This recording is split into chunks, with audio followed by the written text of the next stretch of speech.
Hello everyone, my name is Sophie and I'm an artist based in Melbourne. I'm so excited because this is the last piece in the Collectors of Important Things series. This is number 12 of 12 and I'm so excited that we made it, yay! 12 pieces in 12 days, more or less.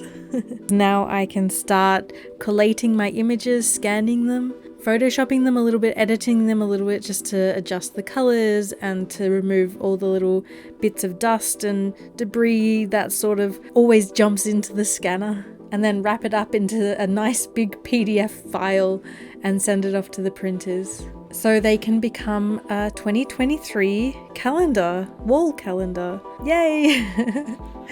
The printer I use is a really sweet little company based in Victoria, Australia, so they're local, which is amazing. And the paper that I'll use is a recycled paper and the inks are vegetable ink, so it's all vegan, recyclable, probably except for the little staples they use. It's the same company I've been using for the last 4 years with my calendars, and they always make beautiful work. The color comes out really lovely. I'm super happy with it, and I'm really excited to see how these pieces turn out in calendar form. And I'll also make archival quality prints myself and sell them in my little shoppie. And they'll be available in different sizes, A5 and A4, maybe a larger size. We'll have to see how they go. And the originals will also be up for sale at some point as well, when I'm ready to let them go. Anyway, enough of that. Let's talk about today's collector. Today's collector of important things is the Rainbow Collector. And here's a little story to go with the illustration. The feeling of capturing a rainbow just after a storm, there is nothing more exciting than that. With a big breath of fresh air, she spreads her arms wide. Ribbons of rainbows dance around her body, and all she feels is love. Love is love. Oh, this morning I had trouble choosing just one idea to do for my final piece. Over the past couple of weeks, I've been adding to my little list of ideas and going back and brooding over them every morning to pick one that really felt right for that day.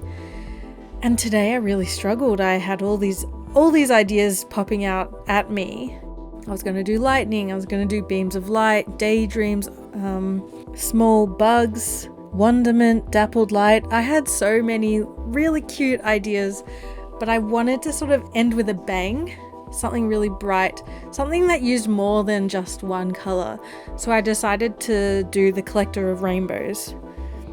I didn't want it to be too cliche either, so I ended up turning the rainbows into almost a fabric. So it's like she is holding and playing with big reams of rainbow fabric that are wrapping around her arms and her body to represent the rainbows.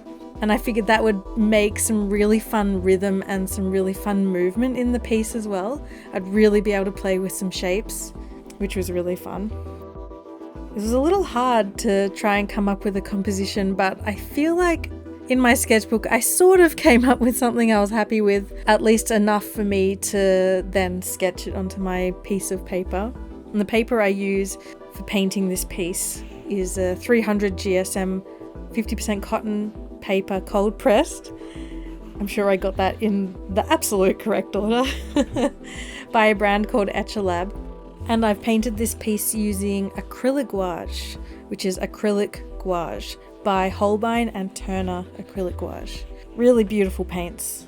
And while I'm talking about my tools, my brush is a Royal & Langnickel size 0 soft synthetic brush.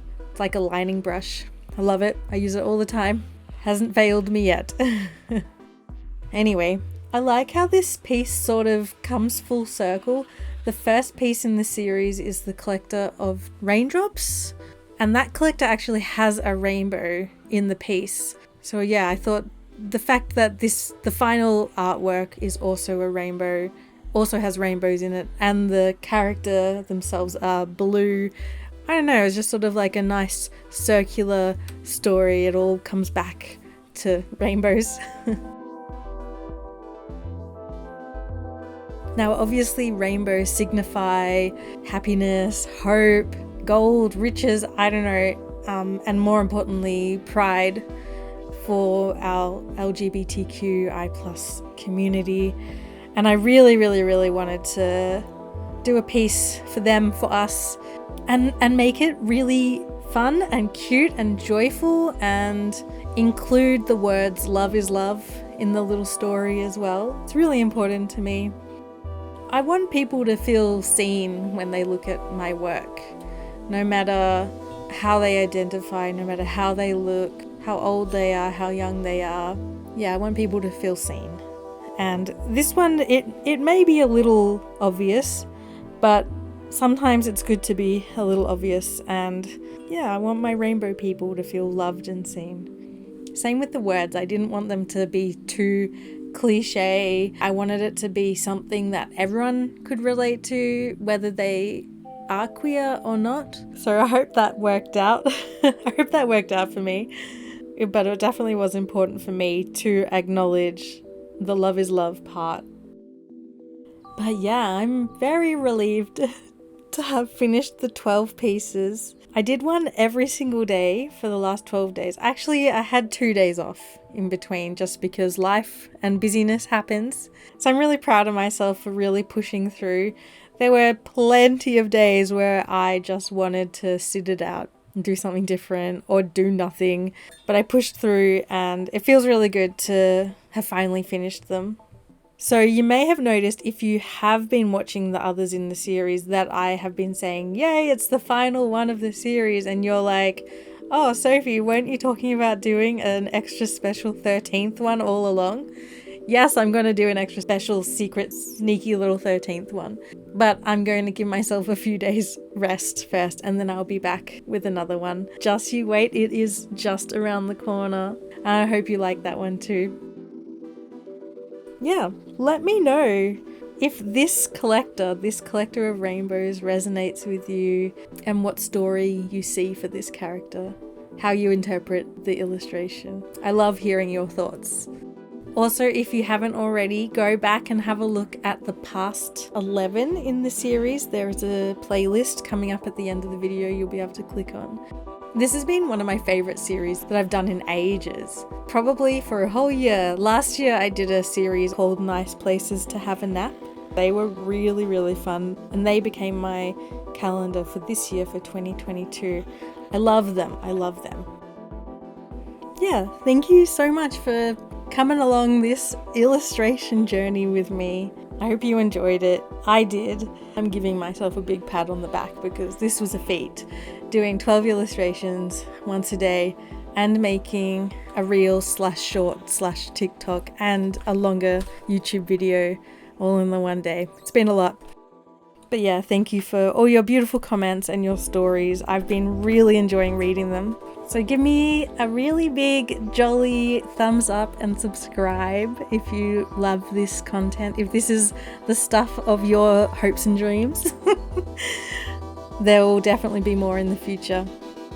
Good, okay, I'm done. Have a wonderful, wonderful day wherever you are in the world, and I will see you next time.